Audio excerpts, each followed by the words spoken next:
The next phase in the AI timeline is the first AI winter, which began in the mid-1970s. During this period, optimism about AI declined as researchers struggled to deliver on the field's ambitious promises. Growing skepticism, reinforced by criticism of symbolic AI's limitations, led to reduced funding and support for AI research.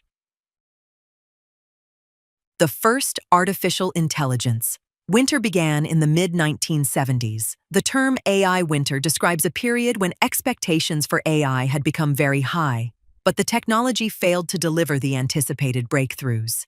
As a result, confidence in the field declined and research funding was significantly reduced. A key event during this period occurred in 1974, when the applied mathematician Sir James Lighthill published a report evaluating academic AI research. In his report, Lighthill argued that many symbolic AI approaches were unable to scale to real-world problems. As the complexity of a problem increased, the number of possible solutions grew exponentially, which is a challenge known as combinatorial explosion. This made many AI systems impractical for solving large, complex tasks and contributed to the growing skepticism surrounding AI research. This slide highlights the main limitations of symbolic AI that contributed to the first AI winter. One of the largest challenges was combinatorial explosion, where the number of possible actions and rules increased so rapidly that the available computing power could not handle the complexity. Symbolic AI also worked best in simplified, controlled environments, making it difficult to apply to the uncertainty and complexity of real-world problems. In addition, these systems relied on manually programmed rules and knowledge rather than learning from data, and the goal of achieving general human-level intelligence proved far too ambitious for the technology available at the time. As a result, symbolic AI lost momentum, leading to disappointment, reduced funding, and the first major slowdown in AI research. The next phase in the AI timeline is the rise of expert systems in the 1970s. These systems aim to capture human expertise by encoding domain-specific knowledge into sets of rules. Unlike earlier symbolic AI approaches, expert systems focused on solving narrow, practical problems within well-defined fields, such as medicine and engineering. This shift marked a move toward more applied and commercially useful AI applications. From the late 1970s to the late 1980s, AI regained momentum by shifting its focus away from general human-like intelligence toward more practical, domain-specific applications. This period is often referred to as the knowledge revolution, captured by the idea that knowledge is power. Instead of attempting to build systems that could reason about anything, researchers began asking a more realistic question. Could a machine replicate the decision-making of an expert within a specific field? This shift led to the development of AI systems designed for real-world decision support, where computers assisted humans by applying expert-level knowledge in areas such as medicine, engineering, and business. The goal of expert systems was to simulate human expert knowledge, using AI to provide recommendations, diagnoses, or decisions in specialized contexts. Unlike earlier symbolic AI approaches that aimed for general reasoning, expert systems were designed as a form of narrow AI, focusing on well-defined domains where knowledge could be explicitly described. A key principle behind these systems was the continued use of symbolic representation, but with a stronger emphasis on if-then rules that directly encoded expert knowledge. These systems relied on a knowledge base containing facts and rules gathered from human specialists, along with a reasoning component that applied this knowledge to solve problems. Well-known examples include MyCN, a medical diagnostic system, and CYC, an ambitious project aimed at building a large, structured knowledge base. A typical expert system consists of a user interface connected to a rules engine and knowledge base, which together produce expert-level advice. Overall, this period marked one of the first major steps toward making AI useful in real-world and commercial applications, leading to renewed interest, funding, and what is often called the second AI summer. As in the previous period, we now look at a concrete example from the expert systems era. A well-known system developed during the second AI summer was MySyn, a medical expert system whose name comes from the suffix mycin, commonly found in antibiotics. In this example, we consider a simplified version of how MySyn performs diagnosis of bacterial infections. MySyn combines symbolic representations of patient data with if-then rules that encode expert medical reasoning. For instance, if the infection site is the blood, the patient has a fever, a gram stain test is positive, and bacteria appear in clusters, then the system applies a rule concluding that the most likely organism is Staphylococcus. This demonstrates how medical expertise is translated into structured rules that the system can apply consistently. Overall, MySyn illustrates the core idea of expert systems, that is, matching factual patient information against a rule base to produce diagnostic conclusions using hand-coded symbolic knowledge. Among the key features of MySyn was that its medical knowledge was explicitly represented using symbols and if-then rules, which allowed the system to reason in a structured and transparent way. It used an inference engine based on backward chaining, meaning it started from a possible diagnosis and then worked backwards by asking questions to determine whether the available patient data supported that hypothesis. Another important strength of MySyn was its explainability, since the system could justify its recommendations by showing why it asked specific questions and how it reached its conclusions. It also handled uncertainty by assigning confidence values, known as certainty factors, to reflect the fact that medical information is often incomplete or probabilistic. However, MySyn also had several important limitations. It relied heavily on hand-coded knowledge, requiring experts to manually encode medical rules, which made the system time-consuming and expensive to maintain. Even small changes to one rule could affect many others, requiring additional updates throughout the system.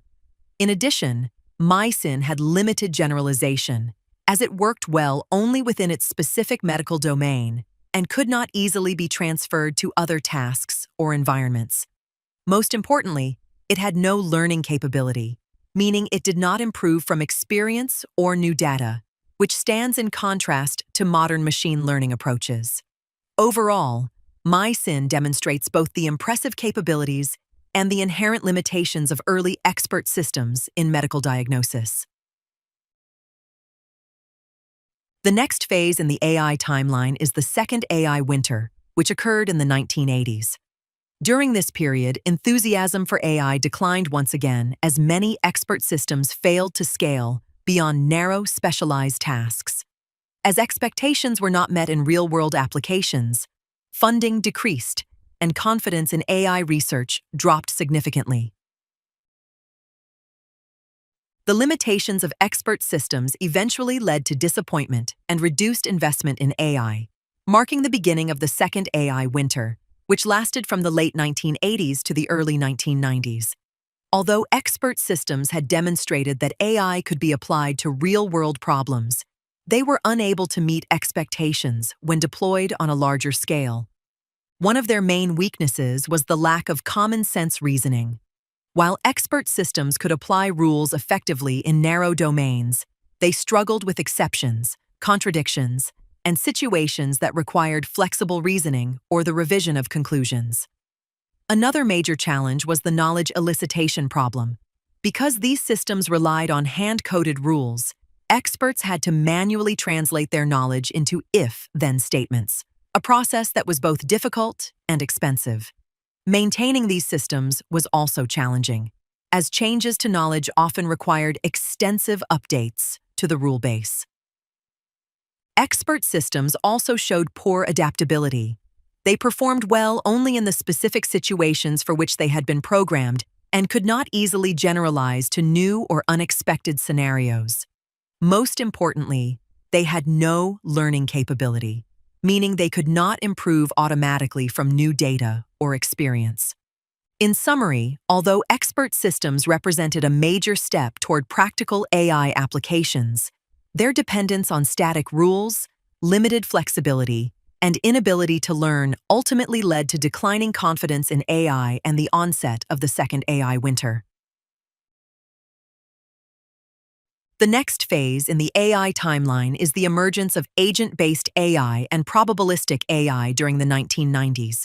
Rather than relying solely on fixed rules, researchers developed intelligent agents that could perceive their environment, make decisions, and act autonomously while also using probabilistic methods to reason under uncertainty.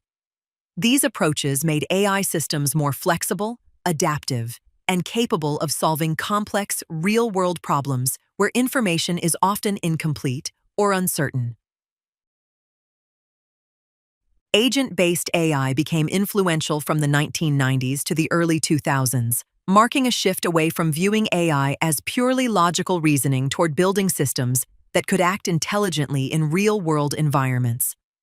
This approach was pioneered by Rodney Brooks, who argued that intelligence does not need to rely on complex reasoning or detailed internal world models. Instead, he proposed that intelligent behavior can emerge through direct interaction with the environment, an idea that became closely associated with behavioral AI and the robotic era. The primary goal of agent-based AI is to develop systems that can perceive their surroundings, make decisions, and respond appropriately in real time. Rather than emphasizing abstract reasoning, this approach views intelligence as emerging from the continuous interaction between perception and action.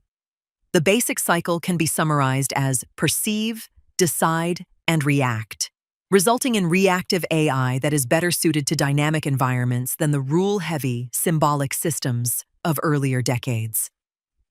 Another important principle is that intelligence should be treated as an integrated process, combining perception, decision-making, and action rather than separating them into independent components. Many agent-based systems are built using a subsumption architecture, where behavior is organized into layers of simple rules that allow agents to respond quickly and robustly to changing conditions. Examples of agent-based AI include autonomous robots, such as robotic vacuum cleaners like the Roomba, as well as software agents that perform tasks on behalf of users.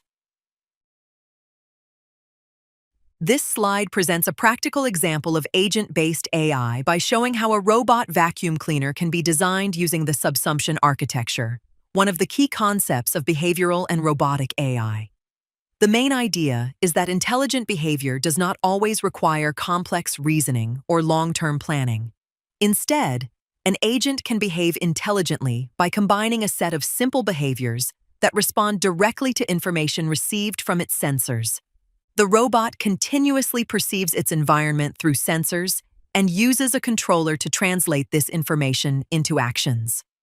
Inside the controller is a hierarchy of behaviors, including wandering, returning to the charging station, picking up rubbish, emptying the dirt container, and avoiding obstacles.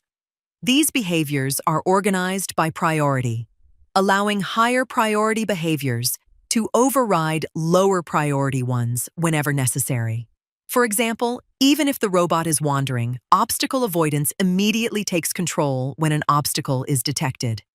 The selected behavior then controls the robot's actuators, such as its motors for movement and the vacuum for cleaning, directly linking perception, decision-making, and physical action.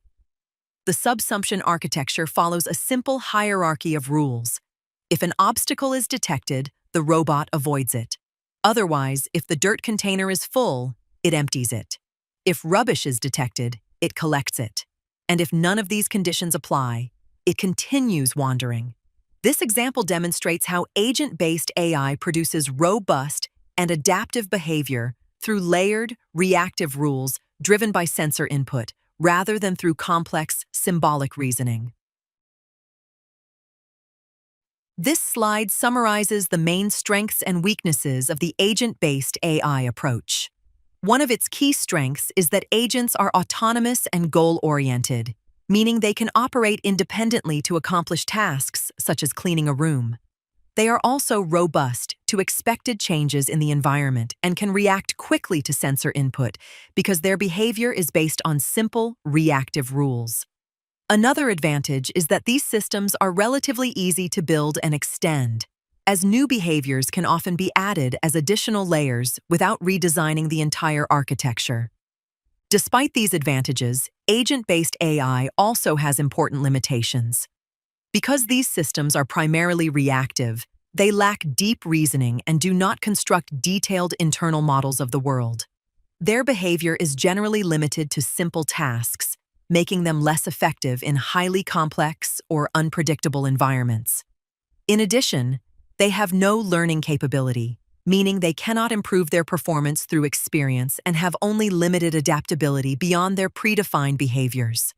Overall, agent-based AI is highly effective for practical, real-time applications, such as robotic vacuum cleaners, because it is fast, robust, and relatively simple to implement.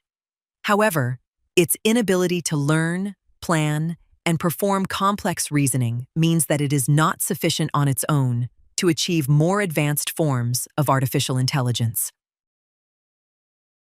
The next stage in the AI history timeline is probabilistic AI, which became increasingly influential during the 1990s and 2000s. This period is often referred to as the rise of statistical AI, marking a shift away from purely logic-based reasoning toward approaches that can deal with uncertainty in a more realistic way. Instead of treating facts as simply true or false, probabilistic AI represents knowledge in terms of probabilities, allowing systems to reason even when information is incomplete, noisy, or uncertain. The main goal of probabilistic AI is to build systems that make decisions based on probability rather than fixed logical rules. Its key principle is the use of probability theory to estimate uncertainty and update beliefs as new information becomes available. A central technique is Bayesian inference, based on Bayes' theorem, which provides a mathematical framework for revising the likelihood of different hypotheses in light of new evidence. Another important concept is expected utility, which enables AI systems to select the action that is expected to produce the best outcome under uncertain conditions. Probabilistic AI laid much of the foundation for modern machine learning, where statistical reasoning is essential for learning patterns from data.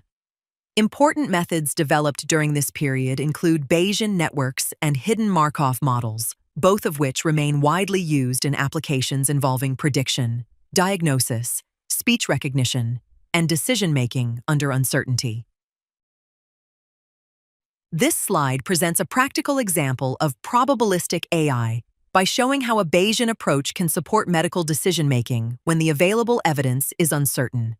In this scenario, a patient called Z receives a positive test result for a particular disease, and the key question is whether that result provides enough evidence to justify treatment.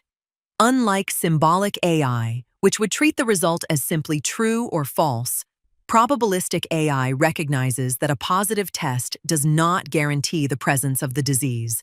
Instead, it uses probability to estimate how likely the patient is to have the disease based on the available evidence. This illustrates the central idea of probabilistic AI, where new evidence does not provide certainty, but instead updates our belief about the most likely diagnosis. The probabilities required for Bayesian reasoning under uncertainty is then given in this table. The prevalence of the disease, or the prior probability, is 1%, meaning that only a small proportion of the population has the disease. The test has a sensitivity of 90%, meaning it correctly identifies 90% of infected patients, while its false positive rate is 5%, meaning that some healthy individuals will also receive a positive result. The first step in Bayesian reasoning is to calculate the overall probability of obtaining a positive test result. This probability includes both true positives, where the patient has the disease and tests positive, and false positives, where the patient does not have the disease but still receives a positive result. By combining these probabilities using the values in the table, we obtain an overall probability of a positive test of 0.0585 or 5.85%. This value will be used in the next step to determine the probability that a patient actually has the disease after receiving a positive test result. In the second step of the Bayesian reasoning process, we apply Bayes' theorem to find the probability that the patient actually has the disease, given a positive test result. This is written as P of D given positive, meaning the updated probability after seeing the test result. Using Bayes' theorem, we calculate this as the probability of a positive test given the disease, multiplied by the probability of the disease, divided by the overall probability of a positive test. When we insert the values, this becomes 0.9 times 0.01, divided by 0.0585, which equals approximately 0.154. The conclusion is that even though the test is highly sensitive, the disease is rare, and false positives still occur. Because of this, a positive test does not mean the patient almost certainly has the disease. Instead, the final probability is about 15.4%, which shows how probabilistic AI helps make more realistic decisions under uncertainty. Next, we introduce the concept of utility, which represents the value or cost of each possible outcome. In this example, there are 4 possible situations. If the patient has the disease and we treat them, the outcome is beneficial, with a utility of plus 80. If the patient does not have the disease but still receives treatment, this represents unnecessary treatment, with a cost of minus 20. If the patient has the disease and is not treated, this leads to serious harm, with a utility of minus 200. Finally, if the patient does not have the disease and is not treated, the outcome is neutral, with a utility of 0. To make a decision, the system uses expected utility.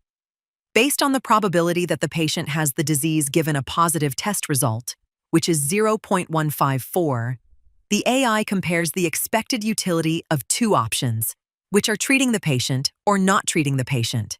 The decision is then made by choosing the option with the highest expected utility under uncertainty. To complete the decision process, we now calculate the expected utility for each option by combining the probability of each medical state with its corresponding outcome value. For the option of treating the patient, we consider 2 cases. If the patient has the disease, the outcome is beneficial with a value of plus 80. If the patient does not have the disease, there is an unnecessary treatment cost of minus 20. When we combine these using the probability of 0.154 for having the disease and 0.846 for not having the disease, the total expected utility of treating the patient becomes minus 4.6.